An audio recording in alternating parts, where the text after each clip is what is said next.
News ప్రేక్షకులకు నమస్కారం. Lions club of Darsi స్నేహ తరపున ఈరోజు డాక్టర్ బిఆర్ అంబేద్కర్ గురుకుల బాలల పాఠశాల నందు 5వ తరగతి విద్యార్థులకు జిల్లాలోని 4 గురుకుల పాఠశాలలకు సంబంధించి 2వ కౌన్సిలింగ్ సీట్ల భర్తీకి వచ్చినటువంటి విద్యార్థులకు వారి తల్లిదండ్రులకు 300 మందికి ఉచితంగా భోజన వసతి కల్పించడం జరిగింది. కార్యక్రమానికి ముఖ్య అతిథిగా డాక్టర్ బిఆర్ అంబేద్కర్ గురుకుల పాఠశాలలో జిల్లా coordinator Shrimati Jayadarshi Sneha, president Tamavarapu Phani Babu, secretary Panugotti Satyanarayana Gupta, జిల్లా additional cabinet secretary Kalluru Vidyasagar Reddy, club guiding lion Budati Anjaneyulu మరియు క్లబ్ సభ్యులు పెద్ద నరసారెడ్డి, డొంగరి రమేష్, పాలకొలను పాపిరెడ్డి, పాతకోట కృష్ణారెడ్డి, అంబటి గోవిందరెడ్డి మరియు వివిధ గురుకుల పాఠశాలల ప్రిన్సిపల్స్ మరియు సిబ్బంది పాల్గొన్నారు.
ఈ రోజున దర్శిలోని గురుకుల పాఠశాల నందు 5వ తరగతి ప్రవేశానికి సంబంధించిన కౌన్సిలింగ్ ఏర్పాటు చేయబడింది.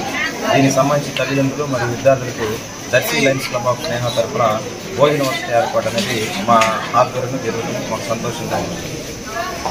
ఈ కార్యక్రమానికి ముఖ్య అతిథిగా జిల్లా కోఆర్డినేటర్ గురుకుల పాఠశాల జిల్లా కోఆర్డినేటర్ శ్రీమతి జై గారు మరియు ప్రిన్సిపాల్ ఎస్ మాధవ్ గారు మరియు మా Sneha club guiding line member Budati Anjaneyulu గారు మరియు additional cabinet secretary Vidyasagar Reddy గారు, మా స్నేహ క్లబ్ సెక్రటరీ పానుగొట్టి వెంకట సత్యనారాయణ గారు, ఆపిరెడ్డి గారు, గోవిందరెడ్డి, అలాగే రమేష్, తర్వాత నర్సారెడ్డి, కృష్ణారెడ్డి తదితర సిబ్బంది మరియు వివిధ పాఠశాలకు సంబంధించిన గురుకుల పాఠశాలకు సంబంధించిన ప్రిన్సిపాల్ గారు మరియు వారి సిబ్బంది పాల్గొని కార్యక్రమాన్ని జయవంతం చేసినందుకు ధన్యవాదాలు.